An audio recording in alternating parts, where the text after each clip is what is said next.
और ये जे स्थिरांक जो दिया गया है वो डॉक्टर जूल के सम्मान में कहा जाता है जूल नियतांक, यानी जूल कांस्टेंट। यस आया बेटे? Yes sir. यहाँ जे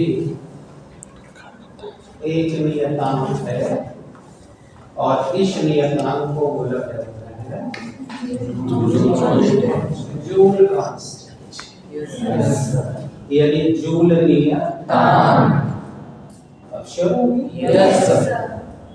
तो अब आपको एक फार्मूला मिल गया, W बराबर J /Q, यानी कार्य बराबर जूल नियतांक गुणे ऊष्मा। ठीक है बेटा? Yes sir.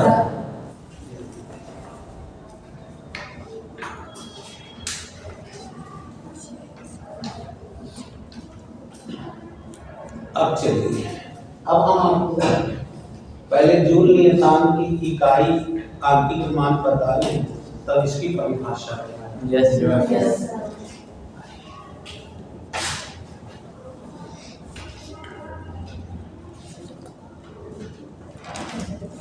जूल नियतांक की इकाई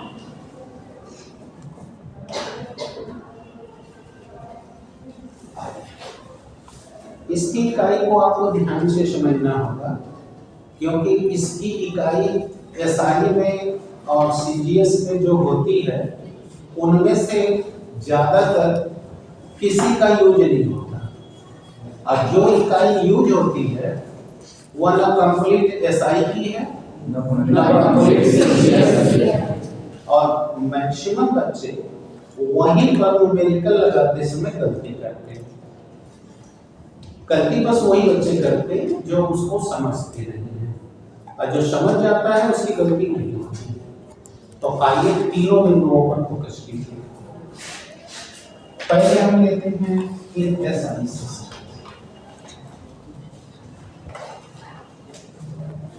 यानी अंतरराष्ट्रीय पद्धति। Yes sir. देखिए, हम जानते हैं कि Z बराबर होता है W/Q। ठीक है? Yes sir. अब आपको पता है कि SI में कार्य की इकाई जूल होती है और ऊष्मा की इकाई तो जूल प्रति किलो कैलोरी, ये SI में। Yes sir. अब हम दूसरी सीजीएस में लेते हैं।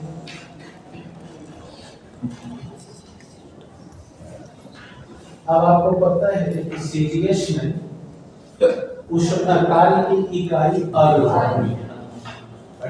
Yes sir. और ऊष्मा की इकाई। तो अब आप देख सकते हो कि सीजीएस पद्धति में जूल नियतांक की इकाई प्रति कैलोरी होती है। Yes sir.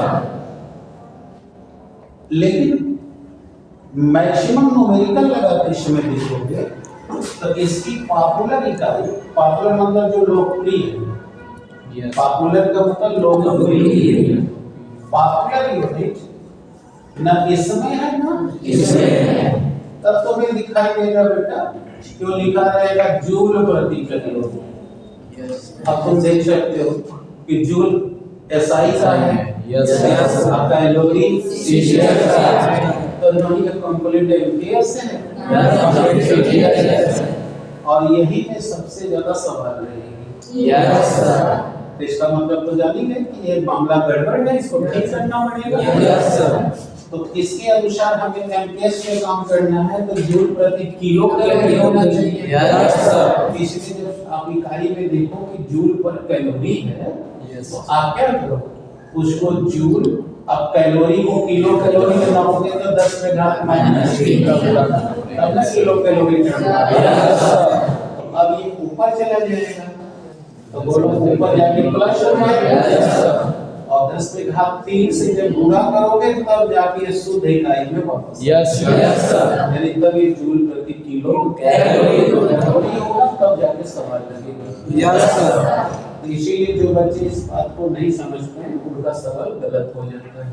यस अब ये देख सकते हो कि ना ये सीजीएस रह गया ना एमकेएस, और हमेशा हमें सवाल लगानी है एमकेएस। इसलिए ऊपर वाला तो ठीक चल रहा है, नीचे वाला कैलोरी चल रहा है, होना चाहिए किलो कैलोरी, तो इसलिए कैलोरी को किलो कैलोरी काउंट करना होगा। यस आपको पहले सिखाया, यस तो हमने इस तरह यस अब जानेंगे ना, यस तो ऐसा होने पर 10 टू द पावर 3 से गुणा करके जूल प्रति किलो कैलोरी में काउंट कर लिए तब यस जी तो बोलो अब इसका वैल्यू 5 से ज्यादा है तो 2 लिखा जा सकता है, यस तो 4.2, लेकिन जब सवाल लगाएंगे तो सही में लगेगी, यस तो बोलो 4.2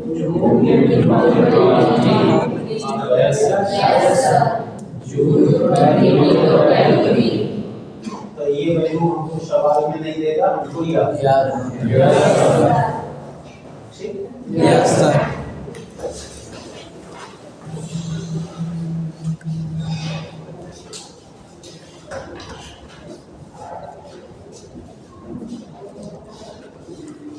ये आपका न्यूमेरिकल वैल्यू हो गया। अब हम आपको दो बातें और बताते हैं जिन्हें आपको जानना पड़ेगा सवाल के लिए।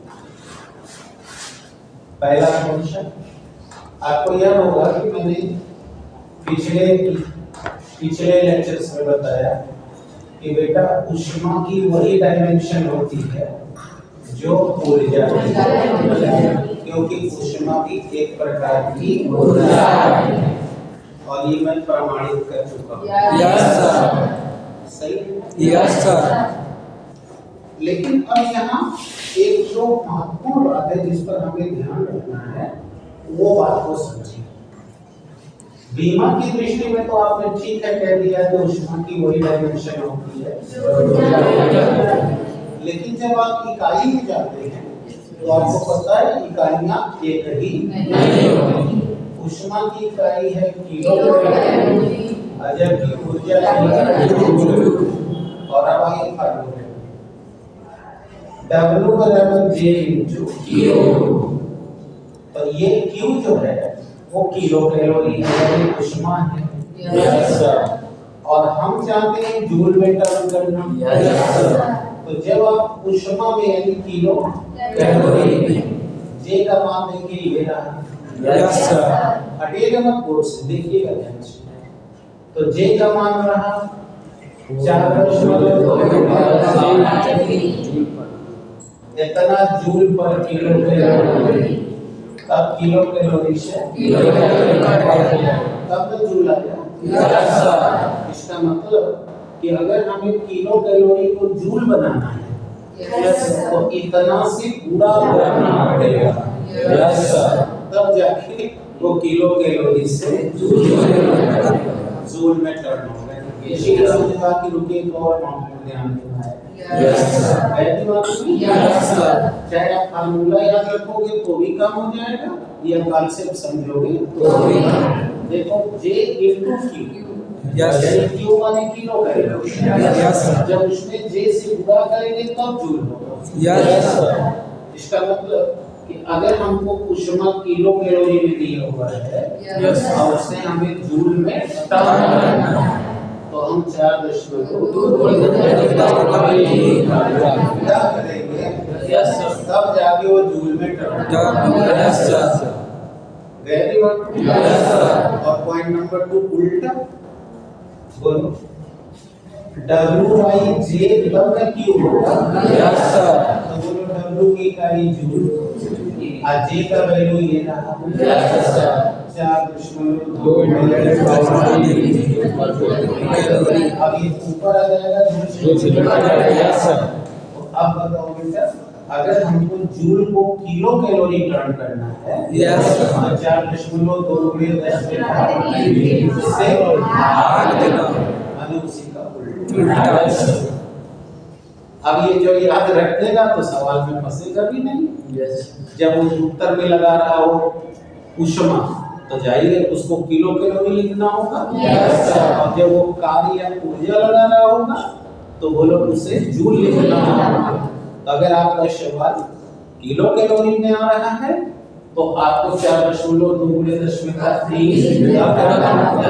तब जाके वो जूल में टर्न होगा। Yes, sir. अगर आपको जूल को किलो कैलोरी बनाना है तो 4.2 Yes, sir. तो अब ये कंसेप्ट आपको याद रखना पड़ेगा और रखेंगे। यानी यहाँ देख रहे हैं पूरा चैप्टर टेक्निकल है। Yes. और ये चैप्टर से सबसे ज्यादा कंपटीशन में सवाल आते हैं, आपके पेपर में भी सबसे ज्यादा आएगा और इसलिए मैं एक एक स्टेप समझा दे रहा हूँ। क्लियर है? Yes. अब आप में से हर एक को इसे ध्यान से पढ़ना और समझना होगा, अदरवाइज वो फेलियर होगा। तो जानते हैं अब आपको क्या करना? Yes, sir. तो अभी आपने जो लिखने का इकाई देख लिया, आंखें घुमाना देख लिया और टर्न करना देख लिया। Yes, sir. और मैंने बताया कि बीमा तो आप पहले से जानते हैं, ऊष्मा ऊर्जा की बीमा एक होती है लेकिन इकाई नहीं होती। Yes, sir. इसलिए अगर हमको किलो कैलोरी को जूल बनाना है तो इतना से गुणा करना है। Yes, और अगर जूल को किलो कैलोरी बनाना है तो Yes, sir. अब परिभाषा बना लिया। Yes, sir.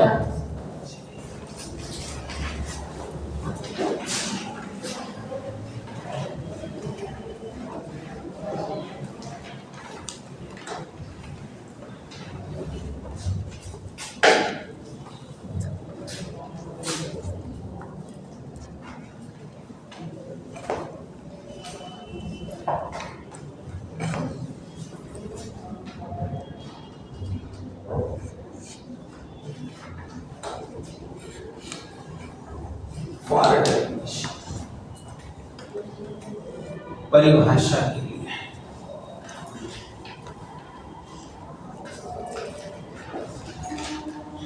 Yes. देखिए ये रहा हमको परिभाषा फॉर्मूला। तो अब हमने लिख दिया अभी नोट W बराबर J इंटू Q। तो J का निकालना चाहते हैं। Yes, yes. और W बाई Q। तो हम लोग परिभाषा में जो बटा के नीचे होता है उससे मैक्सिमम को परिभाषा आकृति ये बनाना। जो नहीं बोल पा रहा है वो उसी को केवल नहीं आ रही है क्योंकि वो चाहता ही है कि उसको ना है, इसलिए वो अपना चुपचाप पढ़ा हुआ है।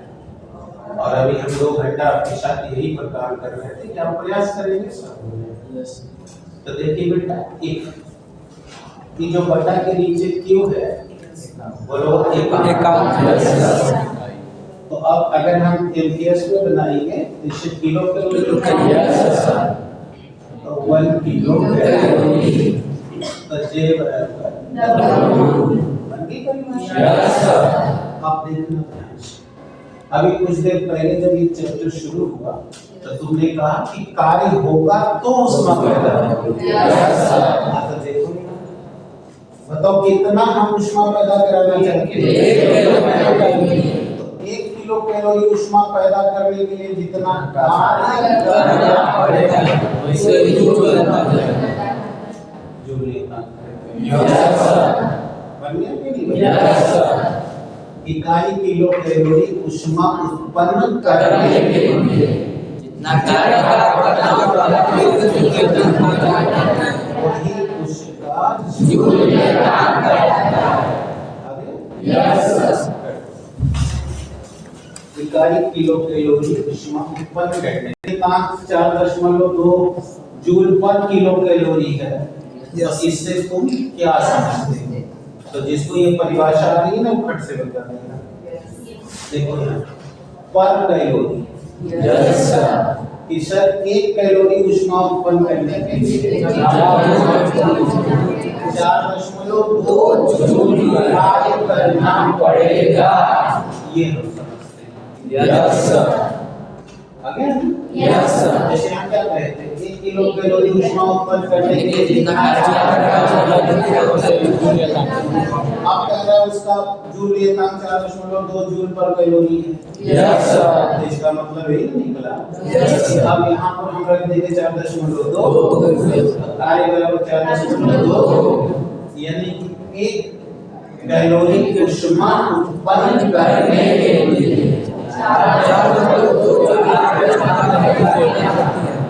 ये सब होता है परिभाषा को समझ लेना।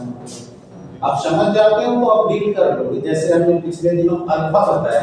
Yes sir. इससे क्या समझते हो? तो जिसको परिभाषा का कॉन्सेप्ट समझेगा वो ऐसे सवाल का जवाब लगभग दे देगा।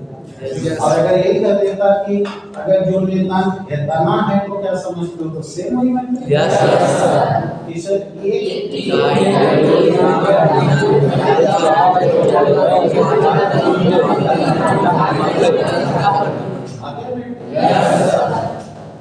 तो अब हमने इसका सारा गुण दोष ले लिया है। अब हम आपको 3 और केस बताने जा रहे हैं जिसे सुनकर खाली याद कर लीजिए।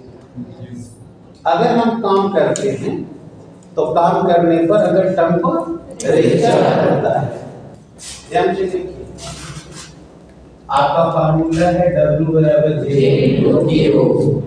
तो आपको मैंने पिछले चैप्टर में पढ़ाया कि अगर ताप परिवर्तन होगा तो वहां विशिष्ट ऊष्मा है। Yes sir. तो आप फट से Q की जगह लिख देंगे अब ये फार्मूला लगाएंगे आप। Yes sir. और अगर कार्य करने से टेम्परेचर नहीं बढ़ रहा तब ऊपर W बराबर यस सर। दिमाग पे चला जाएगा। दोनों हो गया है आता दोनों प्लस यस सर। W बराबर J।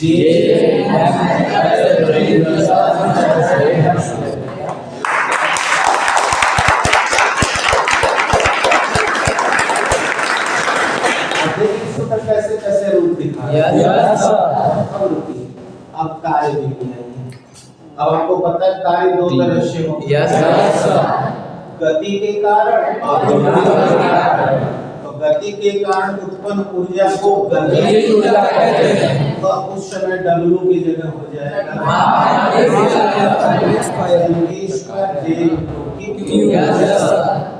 अब यहाँ ऊष्मा की रीडिंग नहीं हो रही, अब तो यहाँ रीडिंग हो रही है। अब W बदल जाएंगे W में। Yes sir. और अब अगर वहाँ स्थिति जुड़ जाए तब बताओ, तब यहाँ हो जाएगा दोनों और परिवर्तन है। तो देखो कौन किधर लगेगा। Yes sir. Yes sir. तो ये हुआ इसके मॉडिफाइड फॉर्म। इसीलिए ये सब पढ़े हुए हो, खाली मैंने दिखा दिया कि ऐसे सबल भागेगी इसमें। Yes sir. अब सबको क्लियर हो? Yes sir. अब हम चलेंगे ऊष्मागतिकी के नियम। ऊष्मागतिकी का प्रथम फर्स्ट लॉ ऑफ थर्मोडायनामिक्स।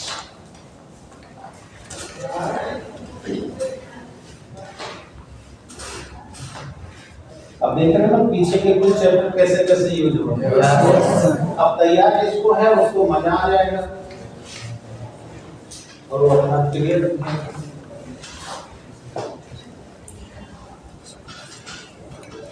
और पढ़ने में लापरवाही कर रहा होगा तो ये सब उसके लिए बोझ बन जाएगा। चलिए। Yes sir. ऊष्मागतिकी का पहला नियम। First law of thermodynamics.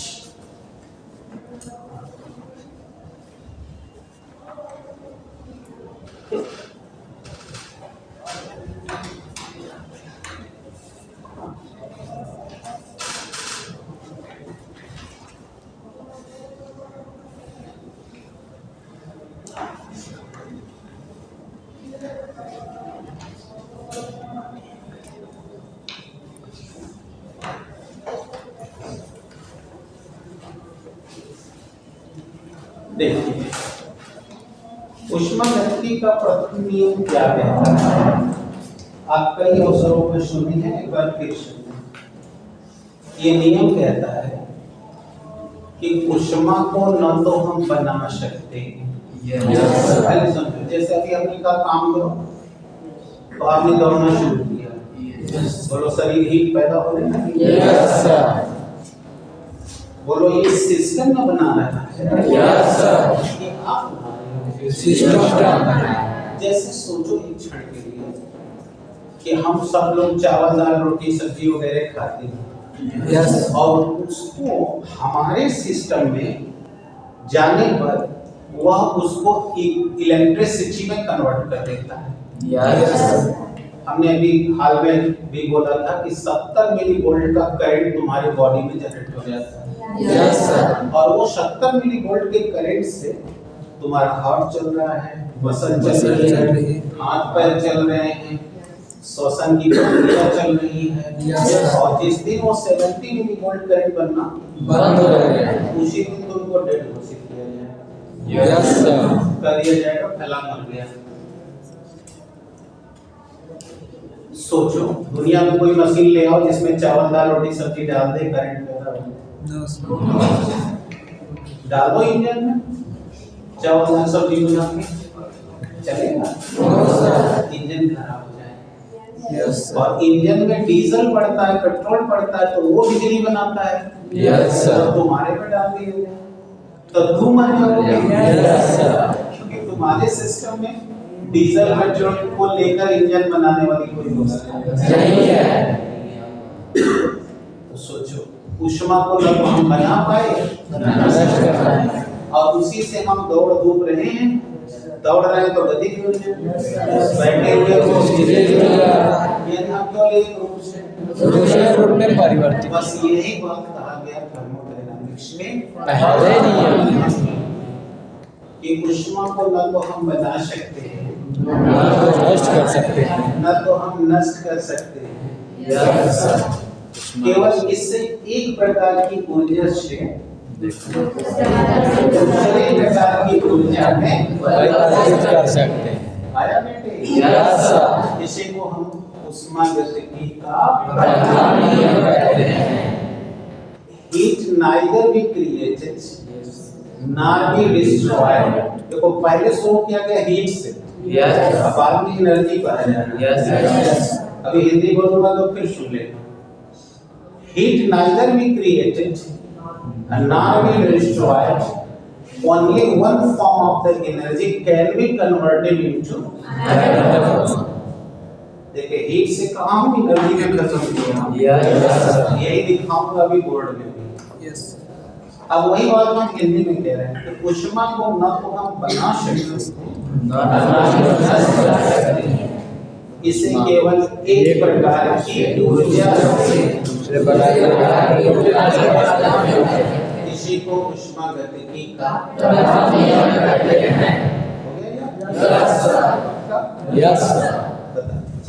ऊष्मा को हम उत्पन्न कर सकते हैं और नहीं नष्ट कर सकते, केवल इसे एक ऊर्जा से दूसरे ऊर्जा में बदल सकते हैं।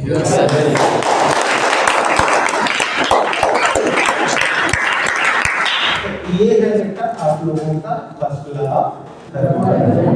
अब आपको ना भूले, इसके लिए मैंने एक दिन कहा था, आज पुनः कह रहा हूं। मैंने कहा था एक दिन आप लोगों को भी हाल ही में कहा था, शायद 2-4 दिन के पहले के लेक्चर में, कि जब आपको भूख लगती है तो आपके पेट में जठर अग्नि पैदा होती है, और जैसे ही आप चावल दाल रोटी डालते ही वह अग्नि शांत हो जाती है। अब इसके बाद वो लगती है, और लगती है तो आपके पेट में जो जैसा जैसा भोजन डाले हैं, जिसका मैं डिटेल एक दिन साथ व्हाट्सएप पे भेजा भी था कि कौन भोजन को पचने में कितना टाइम लगता है, भेजा था किसी ने देखा नहीं तो हम एज ए होल बता दी, 4 से 6 घंटे में सारा भोजन डाइजेस्ट हो जाता है, जठर अग्नि में जल जाता है, यानी कि सरल यौगिक में टूट जाता है। लेकिन अब इसके बाद सुनना क्या होता है। इसके बाद आज जो खाओगे, आज जैसे आज तुम अभी रेसस में कुछ खाए, यस वो तुम्हारे शरीर में मज्जा में बोन मैरो में आज से ठीक 40वें दिन जाएगा। यस कितने दिन? और 40वें दिन के बाद तो वह ब्लड में, मज्जा में, हड्डी में बदलना शुरू हो गया।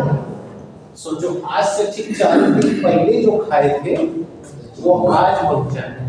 यस और अब वह हड्डी में कन्वर्ट हो रहा है, मांस में कन्वर्ट हो रहा है, ब्लड में कन्वर्ट हो रहा है।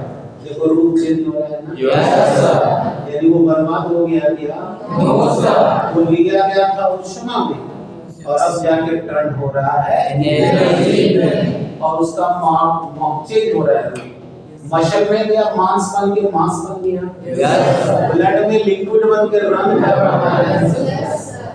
उसके रूप चेंज हो रहे हैं कि नहीं? अब तुम अपने शरीर को अंदर से झांक रहे हो ना, इसीलिए मैंने कहा था कि इस तरह झांकोगे। अरे वही मैंने अभी कुछ दिन पहले 2 पीरियड में कहा कि जो भीतर गया वह भीतर गया, यानी जो अपने भीतर झांकेगा साइंस उसके साथ रहेगी। तो what you have eaten today that will be goes after the digestion after 40 days। यानी आज जो खाओगे पेट में 6 घंटा रहेगा, डाइजेस्ट होके टूटेगा, एब्जॉर्ब होगा, एब्जॉर्ब होकर के अब वह सीधे जा करके भिन्न भिन्न भागों में पहुंचाया जाएगा। और सबका निर्माण इस बोन मैरो में हो रहा है। यस जो साइंस पढ़ तुमको पता है, हड्डी के भीतर में बोन मैरो है और वही बोन मैरो तुम्हारी फैक्ट्री है। यस सर वहीं पर सब कुछ बनेगा। यस इसीलिए अगर किसी को मैरो कैंसर हो जाए, बोन कैंसर हो जाए, खत्म कहानी है, वो नहीं बचने वाला। इसीलिए कुछ लोग ऐसे भी कहते हैं तुम्हारे जान में जोर है कि लड़ोगे, क्योंकि जान की हड्डी सबसे बड़ी है। यस सर सबसे बड़ा फैक्ट्री यही जान की हड्डी है। यस सर अगर इसके अंदर सब कुछ बढ़िया से जा रहा है तो आपका शरीर सुव्यवस्थित चलेगा। इसीलिए कभी कभी क्या होता है कि कभी कभी ये होता है कि कोई व्यक्ति अचानक बढ़िया हो, अचानक कोई प्रॉब्लम आ जाए, मर जाए या कुछ हो जाए, तो लोग अभी तो ठीक है, अभी तो खा पी लेते, कोई बात नहीं। तो वो जो खाया पिया 40 दिन के बाद आ जाया है वो रिएक्ट कर गया, क्योंकि रिएक्शंस के ही नजरिए मसल बनेगी, रिएक्शंस के ही जरिए ब्लड बनेगा। सब कुछ प्रक्रिया क्रिया के द्वारा होता है। यस सर समझे बेटा? Yes sir. अब इसे तुम लोग ये ध्यान दे देना, आज जो भी खा रहे हो, चाट चाउमीन या अननेचुरल भोजन, वो कहीं नहीं जा रहा है, वो तुम्हारे बोन मैरो में जाएगा 40वें दिन खाने के, और वो फिर जैसा खाए हुए होगे वैसे तुम्हारे शरीर का निर्माण करेगा। अब वो चाहे तुम्हारे हक में जाए या विपक्षी में जाए, यानी लाभ में जाएगा। इसीलिए इसके प्रति ईमानदार, अच्छी चीज खाओ। अच्छी चीज का मतलब नेचुरल चीज खाओ। यस तो यहाँ भी देख सकते हो, इससे भी समझ सकते हो। तो उष्मा को न तो बनाया जा सकता है,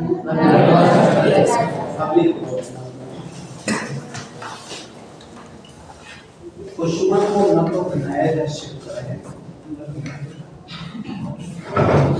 न तो नष्ट किया जा सकता है।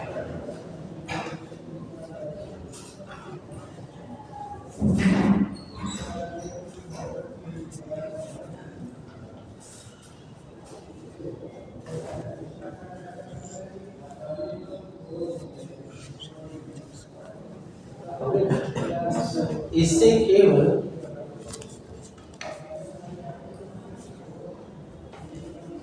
एक प्रकार की ऊर्जा से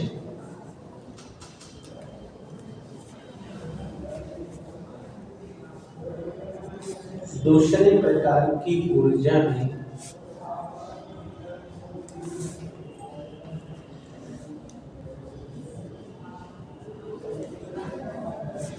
बदला जा सकता है।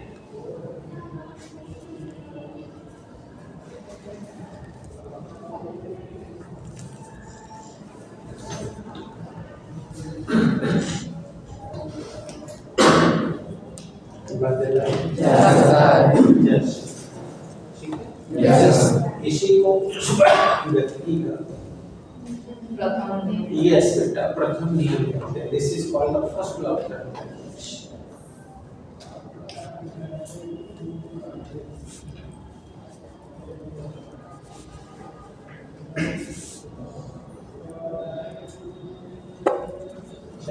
यस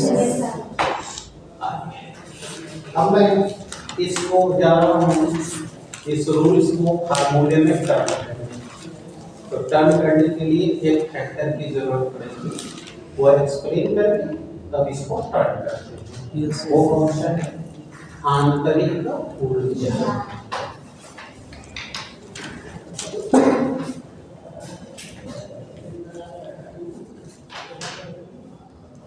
आंतरिक ऊर्जा इंट्रिंसिक एनर्जी।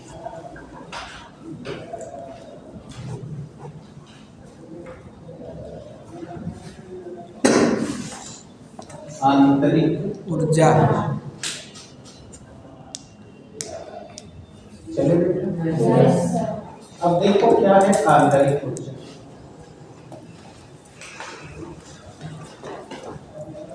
आप लोग काली सामर्थ्य ऊर्जा नाम का चैप्टर पढ़ा है और आपने पढ़ा था कि ऊर्जा मुख्य रूप से दो ही तरह की है, यस गतिज ऊर्जा और स्थितिज ऊर्जा।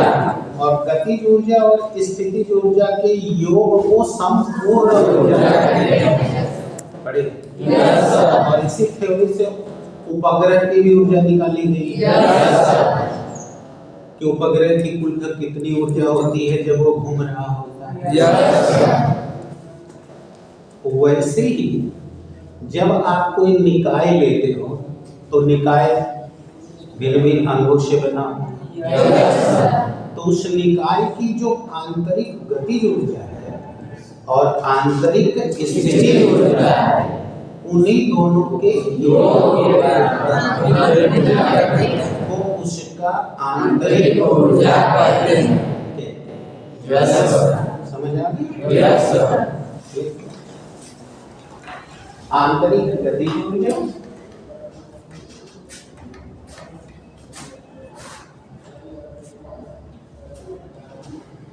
और आंतरिक स्थितिज ऊर्जा।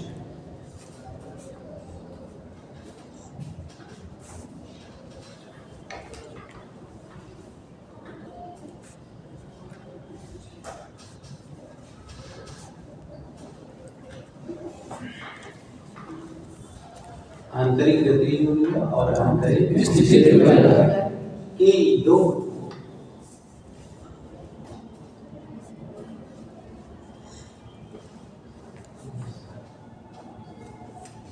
आंतरिक ऊर्जा कहते हैं। ठीक है? अब इसको फार्मूला देते हैं। तो अभी जो आप लिखे हो बताओ वो आपकी परिभाषा है और परिभाषा अनुसार आंतरिक गतिज ऊर्जा और आंतरिक स्थितिज ऊर्जा बराबर यही ना बेटा? यस स्थितिज ऊर्जा के योग को आंतरिक ऊर्जा कहते हैं। आंतरिक ऊर्जा कहते हैं। ऊर्जा। यस तो देखो आंतरिक ऊर्जा को यू से शो करेंगे। यस तो लिख दिए यू के क्योंकि कई पी पहले से जा रहे हैं। यस और आंतरिक ऊर्जा को हम डिनोट करते हैं यू से। तो बोलो यू बराबर क्या आ गया, समझ में आ गया? यस यू माने आंतरिक ऊर्जा यू के मतलब आंतरिक ऊर्जा यू पी मतलब आंतरिक ऊर्जा दोनों के योग को आंतरिक ऊर्जा कहते हैं। यस सही है? यस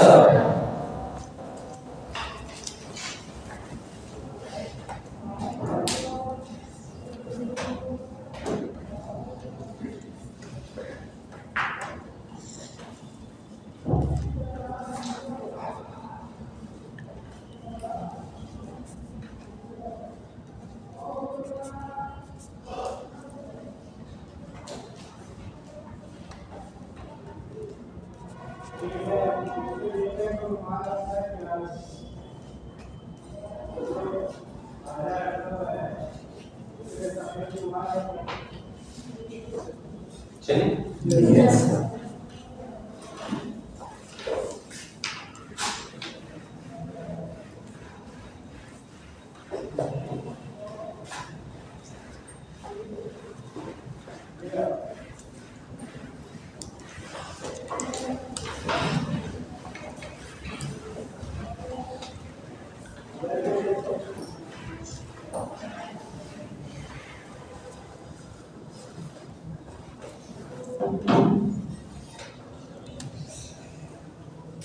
अब आइए देखिए, अब हम आपको यहाँ पर एक सिस्टम लेने जा रहे हैं। जैसे यहाँ से पहले वॉच करिए फिर सोचिए।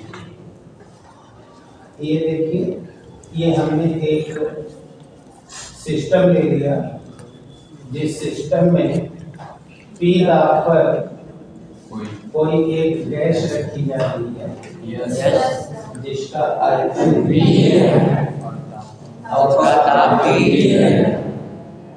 कोई प्रॉब्लम? No sir. और इस समय आपका ये जो सिस्टम है वह A पर बसता है। Yes sir. अब देखिए, अब हम इसको ऊष्मा देने जा रहे हैं। Yes sir. अब ये देखिए, अब हमने इसको सराउंडिंग से क्यों ऊष्मा दिया? Yes sir. जैसे आप उनका एग्जाम्पल ले लेते थे, चाय बनाने के लिए अपने पात्र में दूध पानी रख के चूल्हे पे रख दिया। Yes sir. तो दूध पानी ये सब मिलके एक सिस्टम हो गया। Yes sir. और नीचे से चूल्हा ऊष्मा दे रहा है, यानी उस सराउंडिंग से सिस्टम को के हिसाब से ये एंडोथर्मिक सिस्टम बना हुआ। Yes sir. क्या मैं जिस टर्म में बोल रहा हूँ समझ आ रहा है? Yes sir. क्योंकि आज ही आपने पढ़ा कि सराउंडिंग से ऊष्मा सिस्टम में हो जाएगी।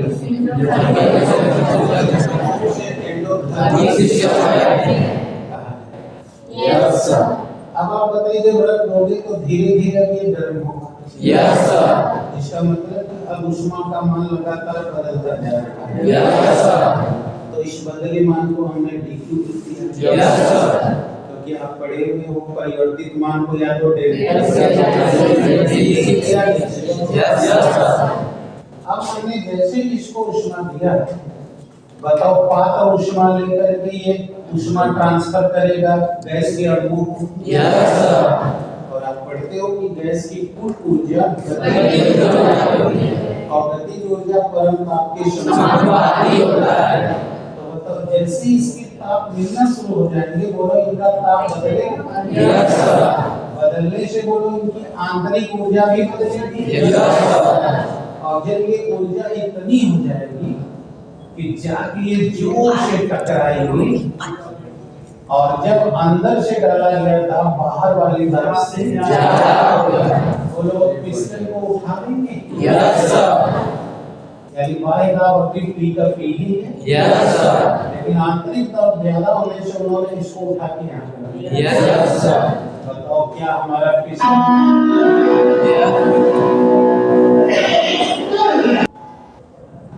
हम लोग को ये पिस्टन बोलो A से B में चला गया तो विस्थापित हो गया। Yes sir. और आप पढ़े हो कि बल लगाकर बल की दिशा में निकाय ने कार्य करती है। Yes sir. ये से B में जाने पर dw कार्य। Yes sir. तो अब इस तरह देखा जाए तो यही प्रक्रिया आपके चाय बनाने खाना बनाने में रोज होता है। Yes sir. नहीं होता है? आप कहते हो 2 सीटी मार दिया, दाल पक गया, चावल पक गया, या फिर फूड बन गया। Yes sir. आप देख रहे हो कि जब आप निकाय से ऊष्मा देते हो तो पहले इस निकाय के आंतरिक जितने मॉलिक्यूल हैं सबकी आंतरिक ऊर्जा बढ़ती है। Yes sir. और फिर वो निकाय की अवस्था में जैसे बदलाव कर देता है यानी कच्चा चावल पक गया, Yes, sir. चाय पक गई, दाल पक गया, Yes, और वो अवस्था बदल गई ना। Yes, sir. अब आप कहते हो चलो चावल बन गया, खाना बन गया, यानी कि आपने दिया था उष्मा और इस निकाय में बदला दूध। एक आने ऊर्जा में होगा और एक कार्य में। बताओ क्या ऊर्जा का विनाश हुआ? नहीं हुआ ना। लेकिन रूप बदला कि नहीं बदला? ये दी गई उष्मा एक आंतरिक ऊर्जा में खर्च हुई और एक दिए गए कार्य में। अब यहाँ फर्स्ट क्लास थर्मोडायनामिक्स अप्लाई हो जाएगा। क्लियर हो गया? Yes, sir. कोई डाउट? No, sir. इसका मतलब कि जब भी किसी इकाई को हम उष्मा